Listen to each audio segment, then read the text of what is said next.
Good morning, everyone. Thank you so much for joining us. And I just want to say that we really appreciate your time and your dedication to the work of SACSCOC Reaffirmation. This particular slide set will go through our Section 9 slides, which include a brief overview of the QEP and Reaffirmation in general, and then standards 9.1, 9.2, 9.3, and then conclusion. So very quickly, save the dates. March 25th through March 28th is our on-site reaffirmation visit. Reviewers will be traveling primarily Monday, March 25th. The bulk of the interviews will be occurring in the afternoon of Tuesday, March 26th, and the morning of Wednesday, March 27th. The on-site visit will conclude with the exit conference Thursday morning, March 28th. And then in December 2024, we will hear more about the final results of affirmation of accreditation at the SACSCOC annual meeting in Austin, Texas. So please, as always, be sure to save those dates and hold them on your calendar. So the on-site reaffirmation committee will be visiting A&M Commerce campus to ensure compliance with the SACSCOC principles of accreditation. This is done through the review of our compliance reports. This includes the compliance certification that's submitted in September and the focus report submitted in February. They will tour the campus, conduct interviews, and then tour off-campus instructional sites. They will also review our Quality Enhancement Plan, or QEP.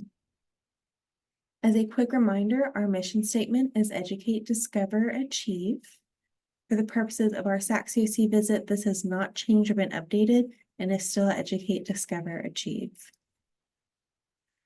Just briefly cover the QEP. This stems from Principles of Accreditation Standard 7.2, which states that the institution has a quality enhancement plan that has a topic identified through ongoing comprehensive planning and evaluation processes, has broad-based support of institutional constituencies, focuses on improving specific student learning outcomes and/or student success goals, commits resources to initiate, implement, and complete the QEP, and includes a plan to assess achievement.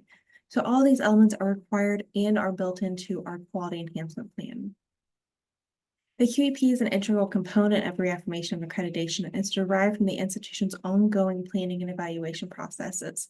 It reflects and affirms a commitment to overall institutional quality and effectiveness by focusing on a particular issue the institution considers important to student learning or student success.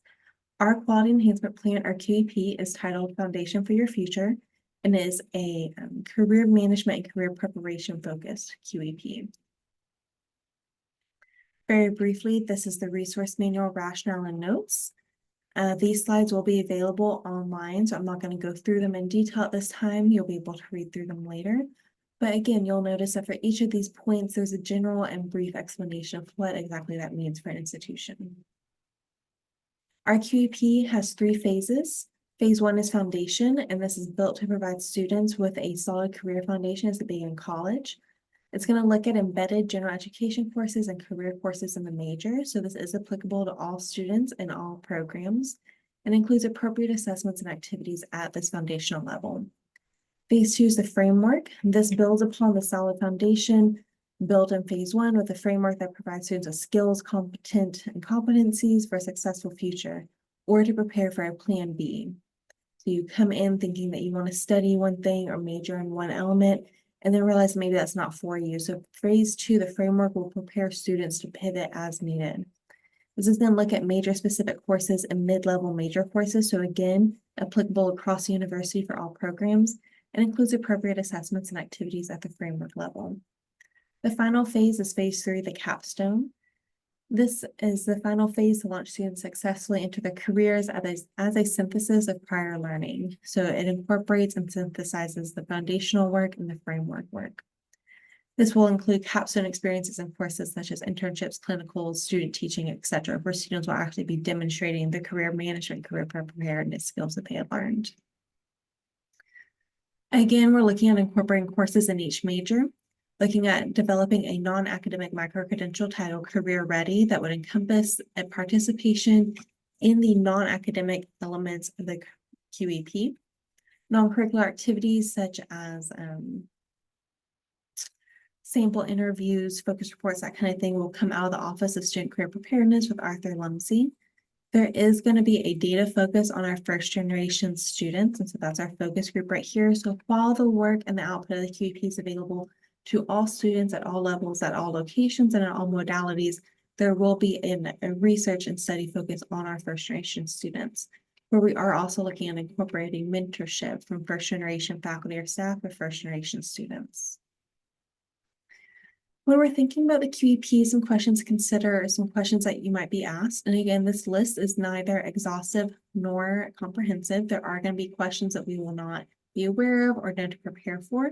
But some things to consider are the assessment plans robust and reasonable? Are there sufficient institutional resources? And if yes, what are they? What form does faculty involvement take with the QEP? And how will learning or achievement be assessed in the QEP? Our QEP director is Dr. Eric Branscombe. If you would like to learn more about any of these elements or the QEP itself, please feel free to reach out to him and he is more than happy to answer those questions. So briefly, what I want to cover next, this is a list of the Department of Education standards. There are 20 of them. These are the standards that institutions are interviewed on or asked questions about, regardless of findings of compliance or not. So you'll see that it covers from 5.4 all the way to 14.4. Our findings of noncompliance, there were 18 of them, which again is very average. It covers from 2.1 institutional mission to 13.8 institutional environment. Comprehensively, the combined standards for interviews are 30. And so these are hyperlinked below as a table of contents and will take you to their place in the presentation. But you'll see here that our Department of Education standards and our compliance standards, if not part of the DOE, cover about 30 unique standards. So standard 9.1, educational programs A, embody a coherent course of study, B, are compatible with the stated mission and goals of the institution, and C, are based upon fields of study appropriate to higher education. This is a core requirement, and so one of those DOE standards upon which will be interviewed. I will not read through all of these notes. These are available in the SACSCOC resource manual and will be available in the slides.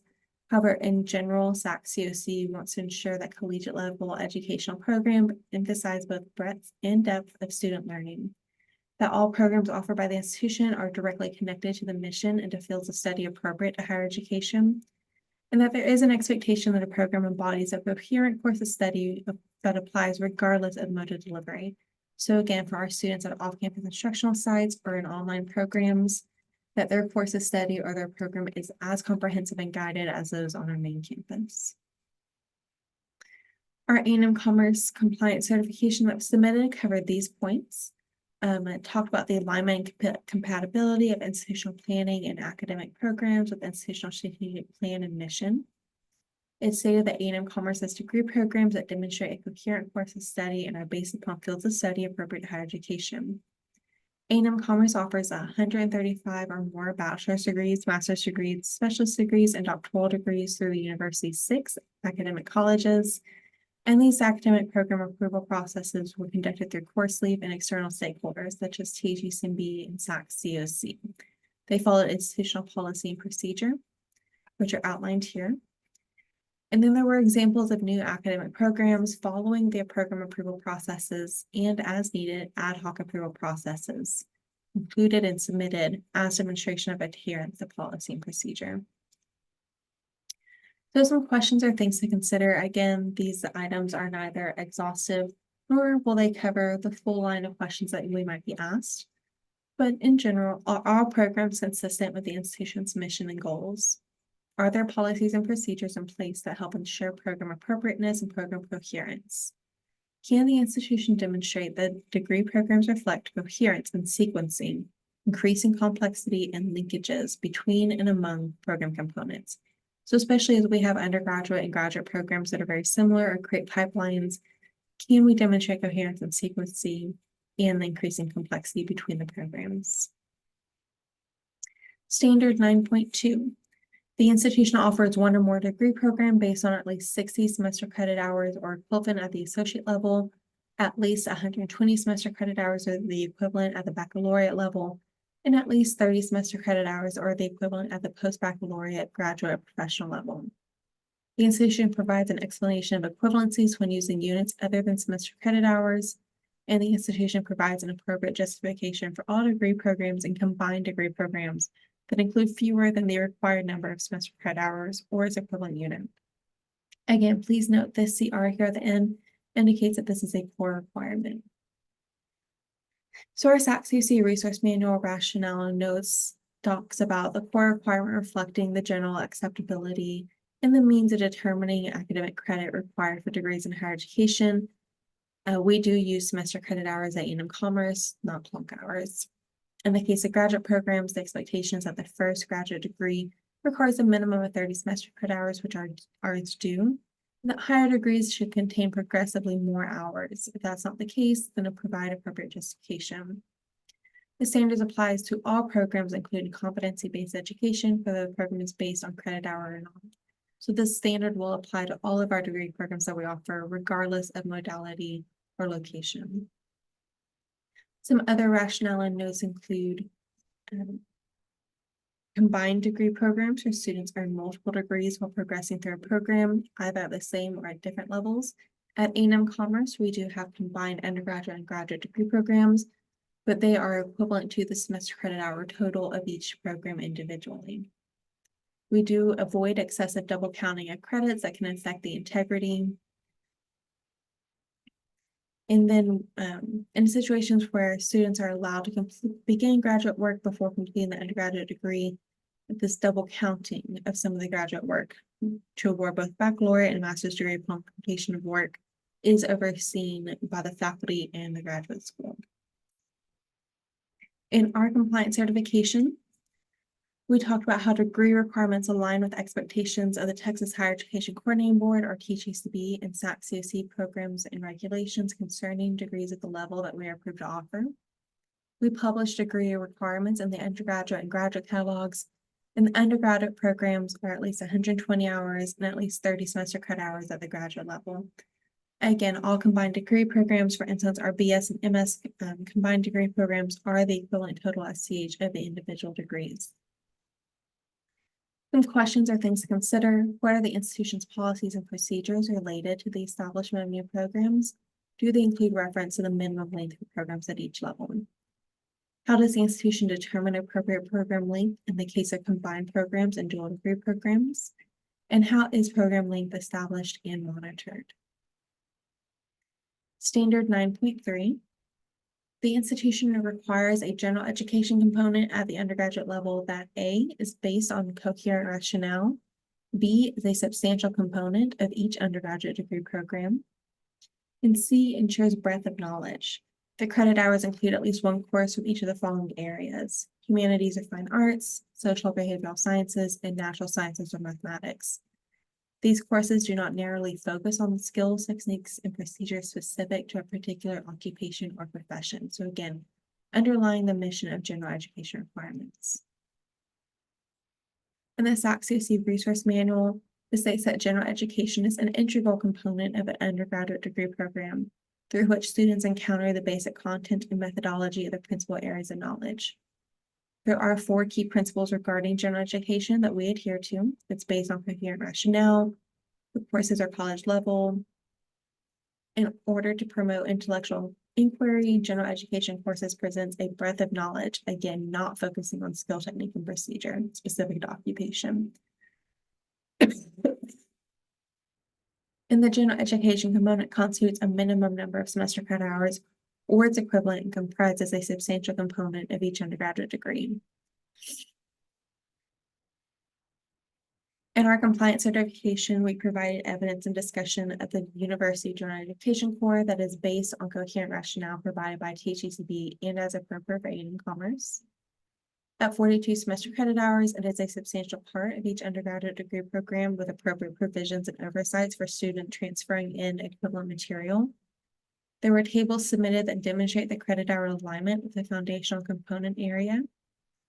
And the core ensures adequate knowledge of the areas as required and detailed by SACSCOC and is overseen by qualified faculty. Some questions or things to consider as we're thinking about Standard 9.3. Does the institution have a formal guideline or policy that establishes a rationale for its general education requirements? How does the institution ensure the student's breadth of knowledge acquired through the general education component of the degree program is sufficient and appropriate to the mission?